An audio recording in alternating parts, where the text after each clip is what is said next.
Hey everybody, this is Jannica from Wisdom from North, the place for accelerated inner growth and empowerment. And I felt called to show up today and talk a bit about the process for me this last year and share some reflections about the times we're going through and why I'm so passionate about mastering our soul's calling, focusing on our purpose, really stepping up our game, because I feel that this is the time.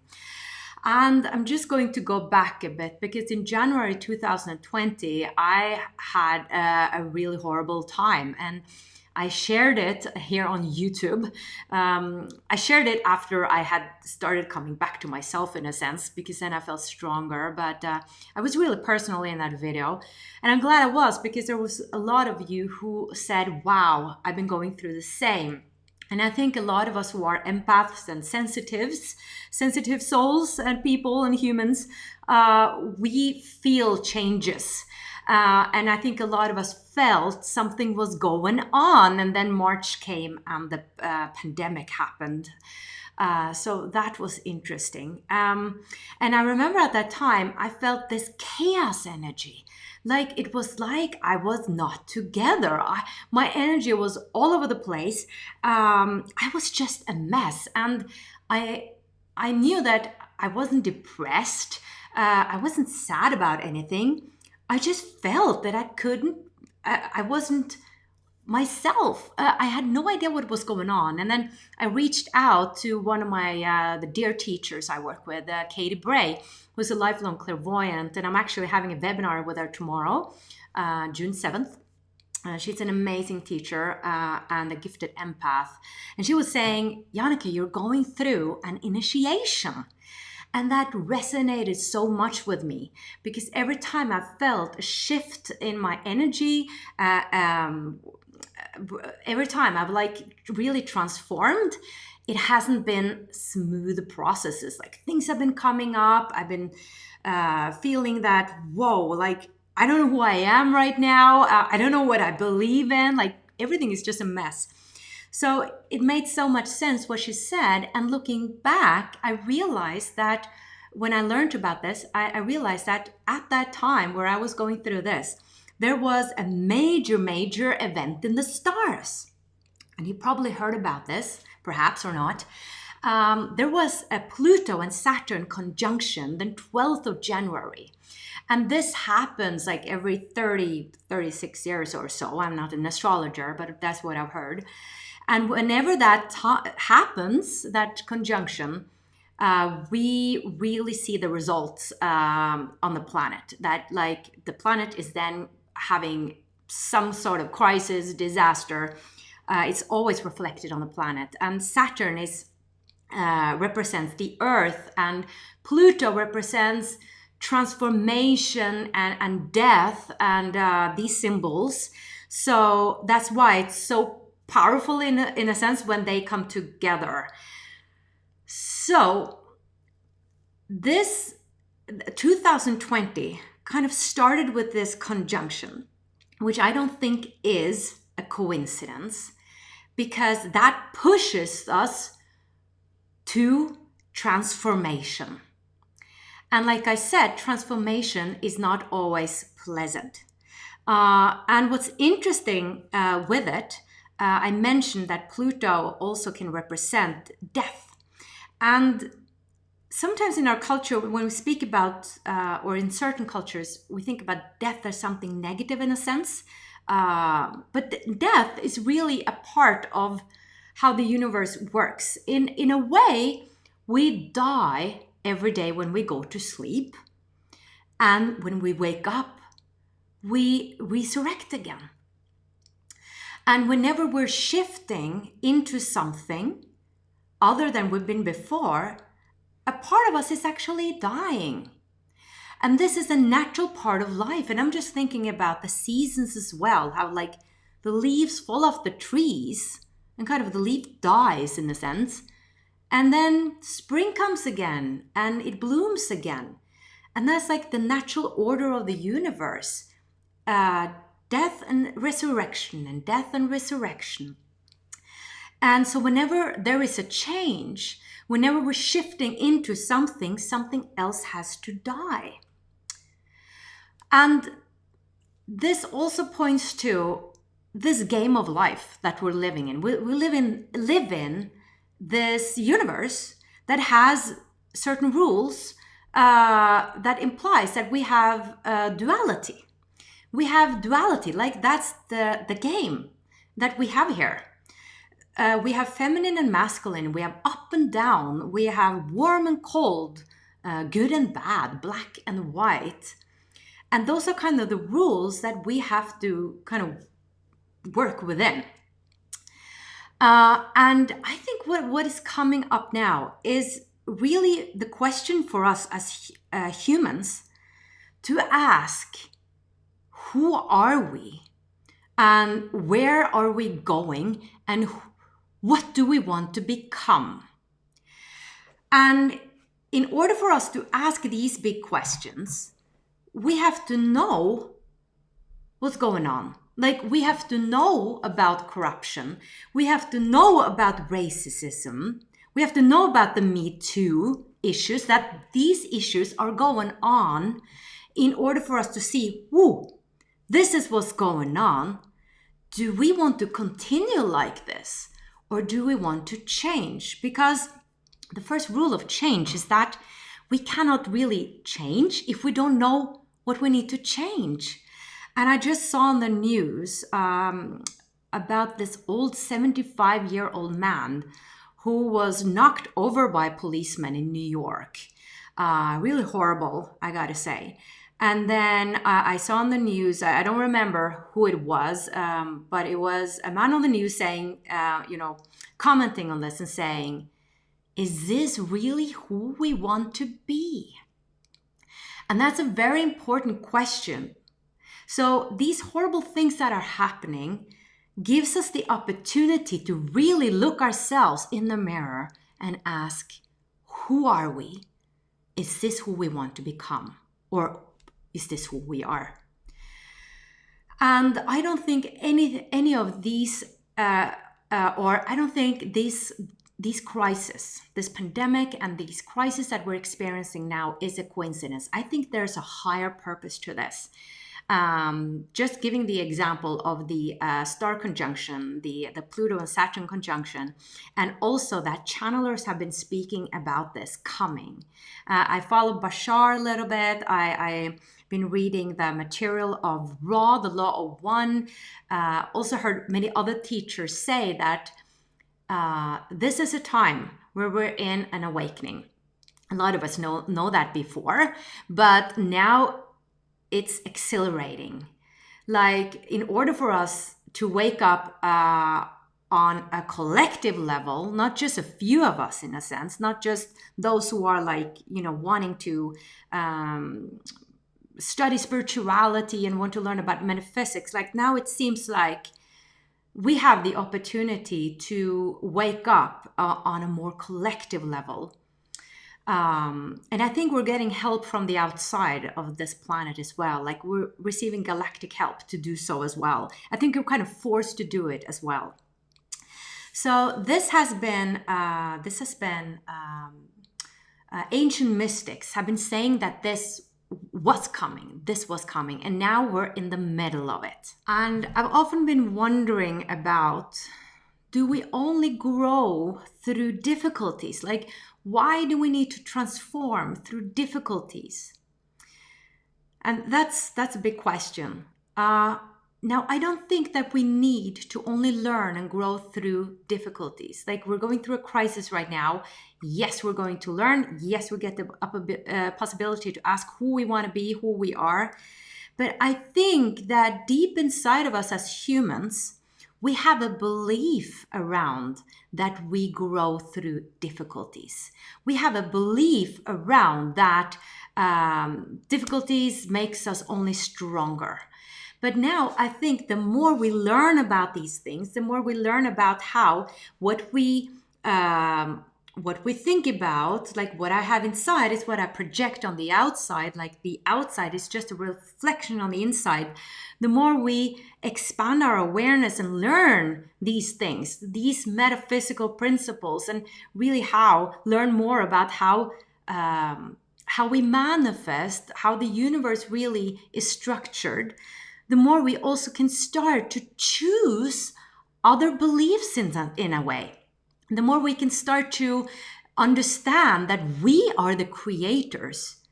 We can believe that we learn through happiness, for instance. We can believe that we learn through love. So the more we learn about these things, the more we expand our consciousness, the more we can actually start to manifest also what we want to create more deliberately, instead of manifesting through our unconscious beliefs. So this is like a massive process, a massive awakening that is going on right now, where we are understanding the power that we really have and have to ask us, what do we do with this power? Where do we want to go? And like I said, I've been reading about the law one, the raw material, which I find very interesting. And they are saying, this is channel material from the 80s. They're saying that we're moving now towards more unity, and that there's an evolution of the soul, and I'd love to speak more about that later on, but there's an evolution of the soul, and we're now in the fourth density on kind of that evolution, and that the planet and Mother Earth moved into this density in 2012. And that's not a new year for many of you. A lot of us know that there was a shift in consciousness at that time.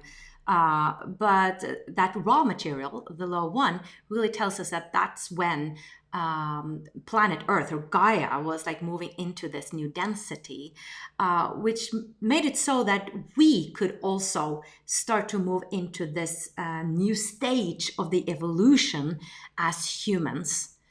And we have the possibility to move more towards unity, which is the opposite of feeling separate. Like you and me are separate. Now we're moving more towards that we are one, which is really the truth of who we are, according to many ancient traditions and mystics and channelers, that we're all one.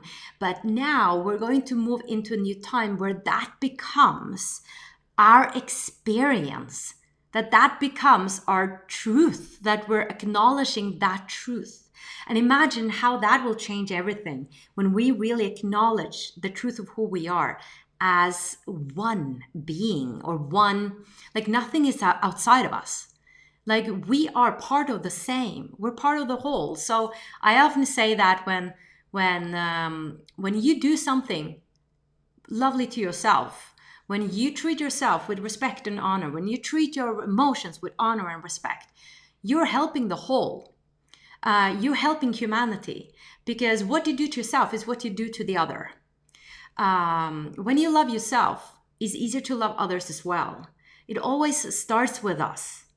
And what we do to others, we also do to ourselves, because we are connected. Now, the point of my video, why I was passionate about speaking about this, is because I'm really passionate about the subject of purpose. I believe we humans have a purpose here. We're not here randomly. There's a bigger project going on in the universe. We're here for a reason. Yes, it's part of an illusion. Yes, it's part of an evolution, the soul's evolution. But that's a whole other video.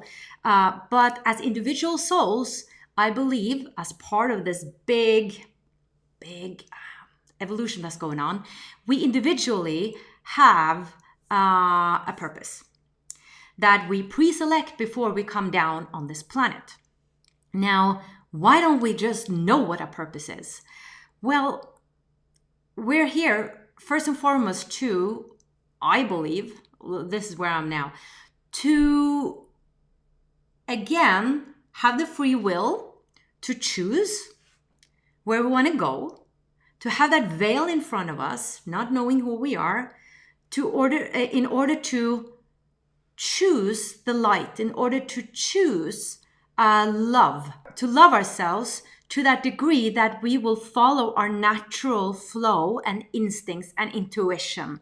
Because really following your purpose is really an act of service to the self and an act of service to everybody else, I believe. But first and foremost, it's really an act of self-love.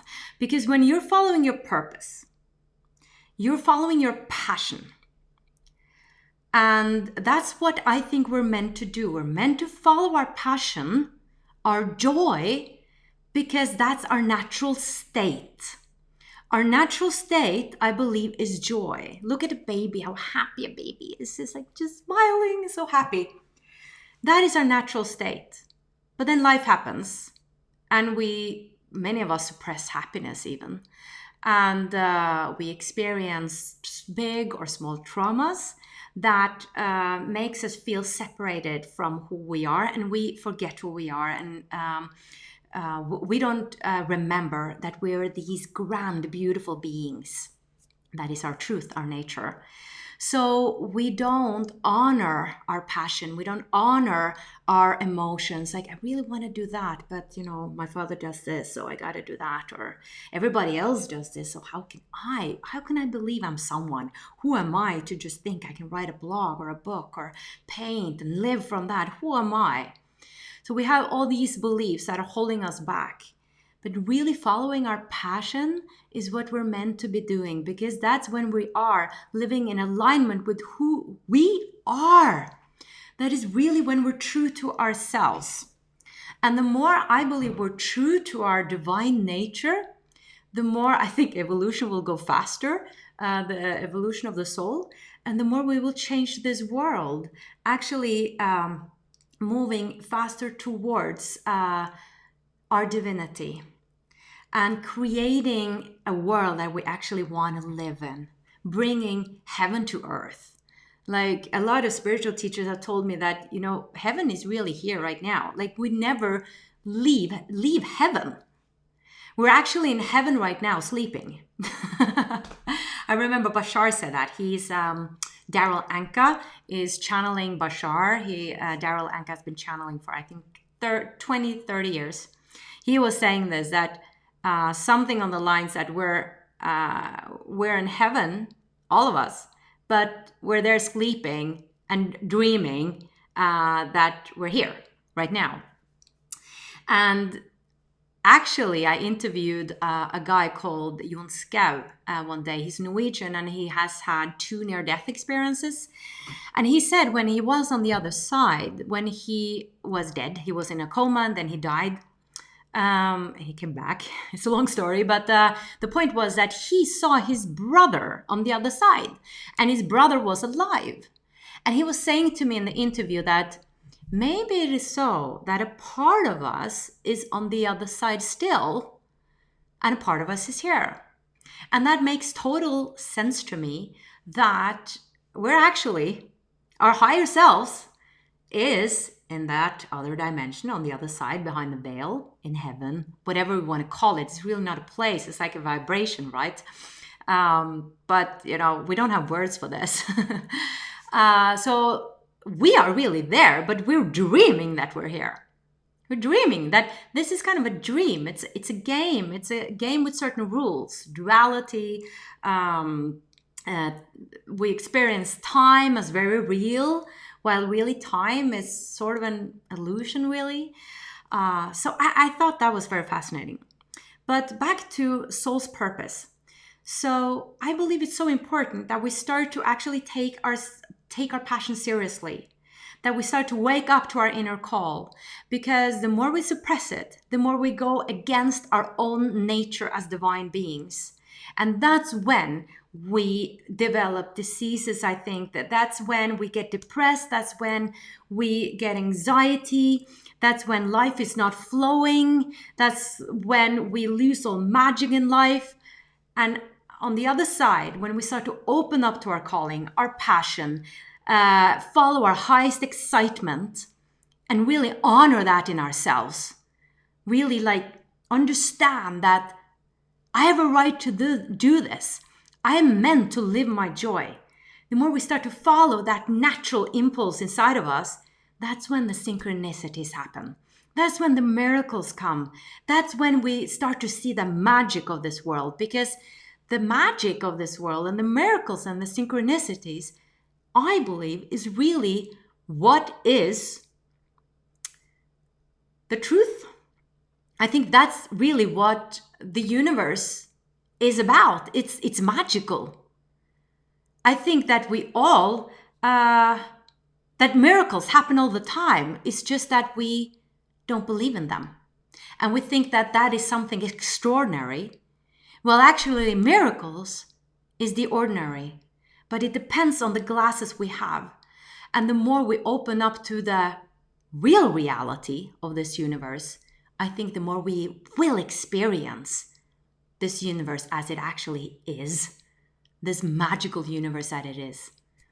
And of course, this is a huge conversation. I just wanted to share some of my thoughts about it. And I'm just thinking about Disney right now, and all these ideas, all these beautiful cartoons, and the fairies and the elves and the Lord of the Rings and all these films. I really think they're pointing to a reality that is there and that will come more into our reality the more we open up for it, the more we open up for this magic that is really truth. The more we let go of the belief that this is not possible, then the impossible, what we think is impossible, will be possible, and we will see what's really there. But that's part of our evolution as well. All right, this was a fairly long video for you today. However, I have a gift for you, and I'd love for you to check it out. I have a free meditation called Meet Your Future Self. And speaking of magic, that's quite magical because you get to meet the future version of yourself, which is also called actually a progression. And I believe that that is totally possible, and especially in the context that I've been speaking about today. Like, life is really magical, and we have multiple futures and future timelines, and everything is happening right now, but we can also choose to tap into the timeline that we want to. So in this meditation, you're tapping into the highest version of you, your higher self, which really knows your gifts, who knows what your potential is, who knows what your true mission is in this incarnation. So that is what you're connecting with, and you're merging together with that future self, so you can start to experience it rather sooner than later. So I'm excited for you to check it out, and the link is right below. And I also want to mention that I have a membership if you want to check that out. The link is below, because I'm all about creating communities, because I think we're stronger together, and the more we inspire each other to really step up our game and really start to live our purpose and do our work as light workers, because I believe that you are a light worker if you're watching this, that you want to be of service, a bigger service to humanity and yourself, then I believe we need to support each other in doing so, because we're stronger together. So I have a membership, the link is right below, and we also do many other things. We have an online course going on, and exciting things are happening on Wisdom from North. Thank you for watching, everybody, and may you shine the light you are. Bye bye.